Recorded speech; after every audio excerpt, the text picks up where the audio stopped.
Assalamualaikum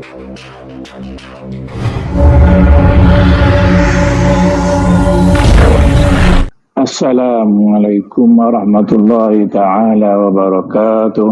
Alhamdulillah, syukur kita kepada Allah Subhanahu wa taala kerana diberi luar pada kita malam ini untuk bersama-sama dalam majlis ilmu. Mudah-mudahan Allah hidayahkan kita makrifah pengenalan dan berkahkan kita supaya kita dapat beramal dengan apa yang dikehendaki oleh Allah Subhanahu wa taala, insya-Allah. Jadi muka surat 42 kita mula dengan maka demikian juga atas ya. Maka demikian juga bagi orang yang salik itu tak dapat tiada daripada sehnya yang menjalani akan dia yang tahu dengan jalan tarikatnya. Jadi itu saya kita ada perlu peringat kepada kita bahawa setiap orang yang salik ilallah mestilah melalui guru dia dan guru itu tahu dengan jalan tarikat yang sudah dijalankannya, makna guru dia duduk amal dan diketahuinya akan baik dan jahatnya, dan guru dia ni tahu jalan tu dan dia kebanyakan guru kasar dia boleh nampak segala buruk baik kelakuan anak buah dia dan dia boleh tegur untuk kebaikan. Biasanya begitulah kebiasaannya. Ataupun kalau tidak begitu, maknanya sebagai seorang guru mesti dia boleh menegur atau boleh mengajar tentang apa yang baik, apa yang tidak baik, yang perlu kita berhati-hati dalam perjalanan salik ilallah ni. Kerana setiap langkah yang kita jalani penuh dengan ujian daripada Allah Subhanahu wa taala. Dan tak dapat tiada pula daripada bekal. Jadi bekal bagi orang salik ni kepada dia iaitu takwa Allah, iaitu takut kepada Allah. Jadi nak takut kepada Allah ni mestilah kita berusaha supaya Tuhan kurniakan kepada kita ma'rifatullah. Barulah boleh ittaqullah hakut tuqatih. Barulah takut dengan sebenar-benar takut.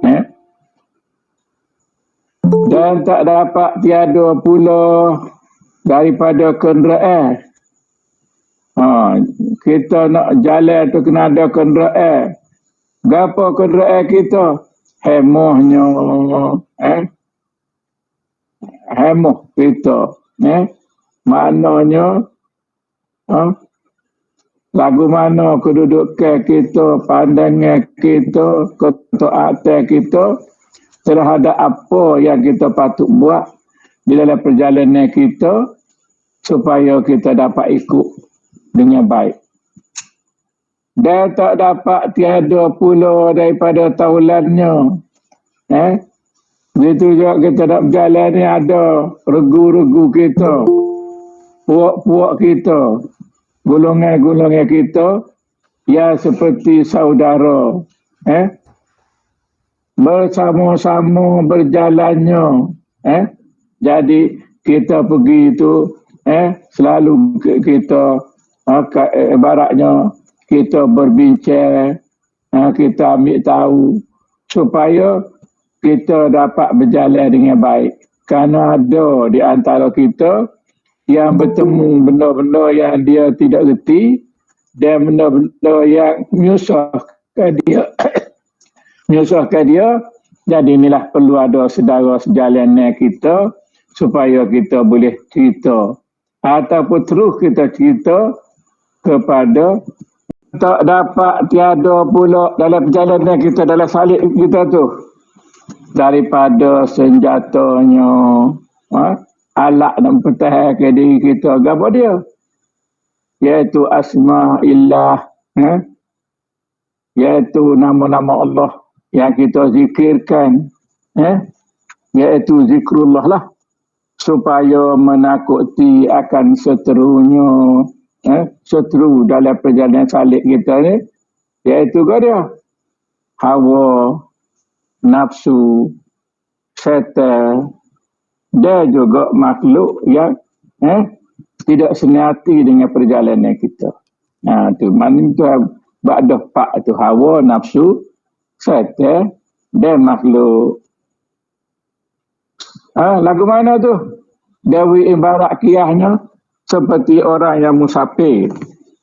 Orang yang musafir maka lalu ia atas beberapa negeri. Jadi ibarat kita orang salib ni serupalah orang musafir. Dan memanglah serupa musafir sebab kita dalam salib ilallah ni kita nak klik tempat negeri kita yang kekal abadi. Jadi dalam perjalanan kita ni nak temu jalan molek ni mesti ada sesuatu yang menghalang kita, dan Tuhan telah letak tempat perkara ni akan menghalang kita, iaitu hawa, nafsu, syaitan dan makhluk. Tuhan buat lagi tu. Apa Tuhan buat tu? Nak uji sejauh mana kecekalan kita, mujahadah kita, muqabilah kita, muraqabah kita dan musyahadah kita kepada Allah Subhanahu Wa Taala. Kenderaan kita hemah, mana jalan kita kena cemak dengan rendah diri ke apa, lain-lain itulah. Dan daripada taulannya makna kita kena ada puak-puak kita daripada saya-saya dan guru-guru supaya boleh berbincang.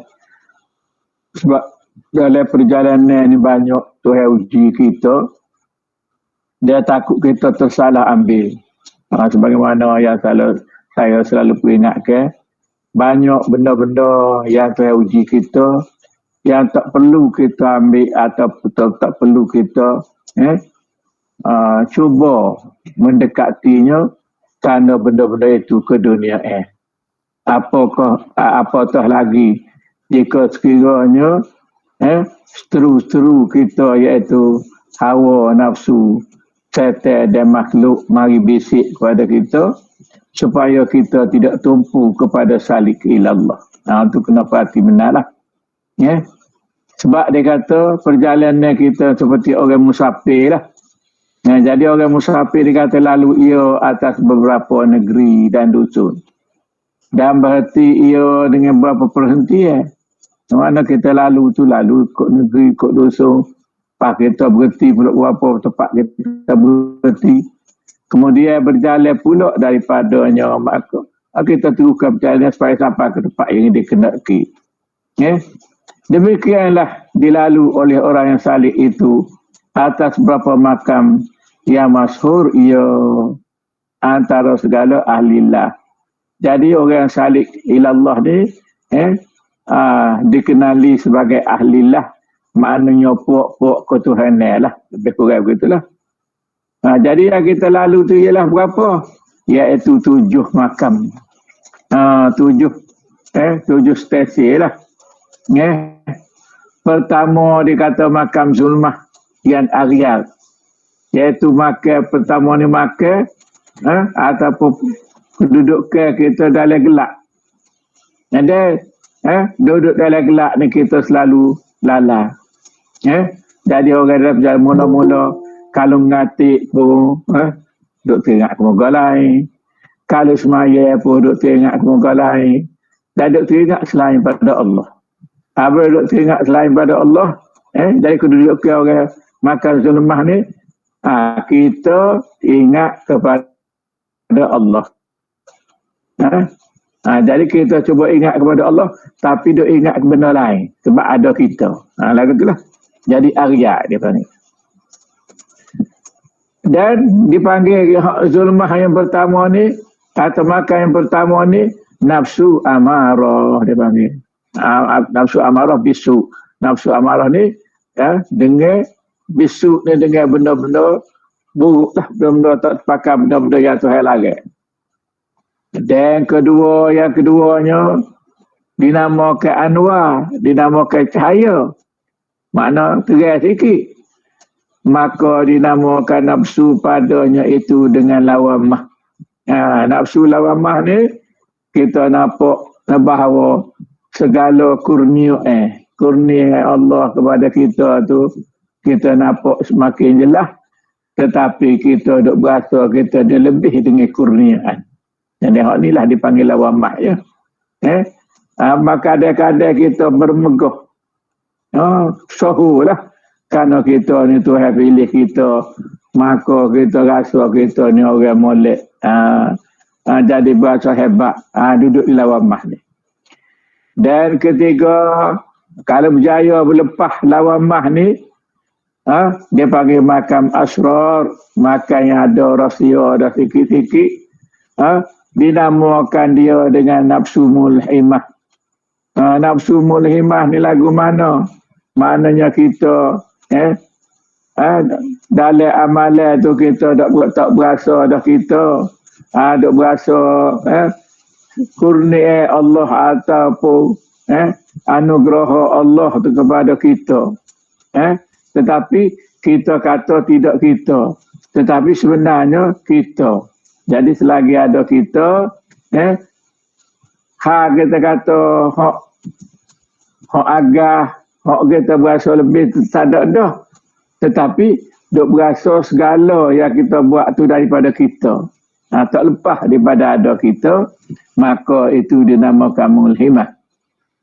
Dan makam yang keempat, makam kamal. Yang dinamakan makam kamal ni, nafsu pada itu nafsul mutmainnah. Jadi kalau dapat kepada nafsul mutmainnah ni, inilah nafsu yang baik di pekat bawah. Di mana apabila kita sampai kepada nafsu ni, maka jiwa kita akan tenang. Sebab kita tak ada dah berasa balik kita. Apabila tak berasa balik kita, maka sama je bagi kita, sama ada sakit ke, sama ada segar ke, sama ada pitih ke, tak ada pitih ke, sama ada kenyang ke, sama ada lapar ke. Semua perkara-perkara yang jatuh kepada kita sebagai manusia tu, kita serupa saja. Tak ada berasa kalau boleh senang, kita rasa sedap, boleh susah, kita berasa sakit, tak. Semua dia pada nikmat Allah belaka. Kalau dia duduk mutmainnah. Sebab tu Tuhan jamin kepada kita dalam Al-Quran tu, ya ayyatuhan nafsul mutmainnah. Irji ila rabbiki radiyatan mardiyah. Fadkhuli fi ibadi wadkhuli jannati. Jadi kalau boleh dalam nafsul mutmainnah ni, insya-Allah maka situlah baru Tuhan ni akui kita ni sebagai hamba dia. Dan hamba Tuhan je boleh masuk surga, hamba yang diakui. Bukan kadang-kadang Tuhan ni sebut kepada selain pada orang salib pun dia sebut hamba juga. Tetapi maksud sini hamba yang terpilih. Maksudnya apabila duduk di mutmainnah, itulah sebenar-benarnya hamba, iaitu yang mempunyai sifat-sifat ketuhanan. Jadi duduk situ kok serupa belaka. Gapo yang berlaku pada kita tak ada dah berasa pada kita, sebab masa ni kita tidak berasa dah kita di mutmainnah. Habis. Dan yang kelima, makam wasli, iaitu dinamakan nafsu padanya radiyah. Jadi kalau Tuhan akak kita lagi daripada mutmainnah tu kepada nafsu radiyah, maka sini serupa juga atau lebih lagi daripada mutmainnah, di mana keredaan kita kepada Allah Subhanahu Wa Taala tu, atau redanya nyata di kita tu, bukan kita, tetapi reda kepada semua yang Tuhan tetap kepada kita, dengan melihat semua yang Tuhan tetap tu sebagai nikmat, sebagai kesedapan, sebagai kelazatan. Maka sinilah barulah kita dinyata asyik masuk, ataupun kalau semaya kita kata semaya yang kosong. Kalau buat kerja kita kata buat kerja dengan ikhlas. Sebab apa? Sebab sini kita rasa sedap, kita rasa tenang, rasa tenang-tenangnya. Ya, bila siapa mutmainnah, bila siapa radiyah, ketenangan itu kita capai lah. Makna Tuhan nyata kepada kita. Atas pada keredaan, mana radiyah, nafsu mardiyah. Nafsu mardiyah ni nyatalah keredaan daripada Allah Ta'ala tu kepada kita. Tapi walaupun kita nyata, masa tu kita tak berasa kita dah. Dan ketujuh makam tajalliyah tu maknanya inilah makam yang tertinggi yang makam disebut sebagai kamilah, iaitu yang ada pada rasul-rasul, nabi-nabi, wali-wali yang utama, ataupun sahabat-sahabat. Sebab semua sahabat-sahabat tu dulu adalah seperti waliullah. Kalau selepas mati nabi, maka orang molek di situ hari ni dia panggil wali. Dia waliullah ni banyaklah. Dia tengoklah kalau kita masuk dari waliullah ni, kok wali mana Tuhan latih kita tu, kita akan tahulah. Ni adalah rahsia Tuhan kepada seseorang hambanya. Alah gitulah. Maka tiap-tiap satu daripada nafsu ini, yakni daripada makan yang tujuh itu, mendindingkan bagi yang lainnya. Jadi mendinding daripada yang lainnya maknanya kita akan masuk satu-satu. Bukannya bercampur lah. Makna mula-mula dengan dengan nafsu amarah. Kalau kita banyak beramal, dia beralih kepada nafsu lawamah lah gitu. Beramal lagi, beralih pula kepada nafsu mulhimah. Maka kita terakak tu sebagaimana amalan kita suci di sisi Allah dalam setiap yang kita buat. Kalau kita bersungguh-sungguh, insya-Allah terakak kita satu-satu kepada makam inilah maknanya. Kalau siapa kepada makan yang mutmainnah ataupun alhamdulillah dah. Amal dah kitanya kalau sampai situ. Tapi kalau tu hakak lagi siapa kepada kamilah, tu betul benarlah kita. Jadi tu hak tepat matlamat akhir kita mintanya, kalau ada ketetapan Tuhan kepada kita, insya-Allah.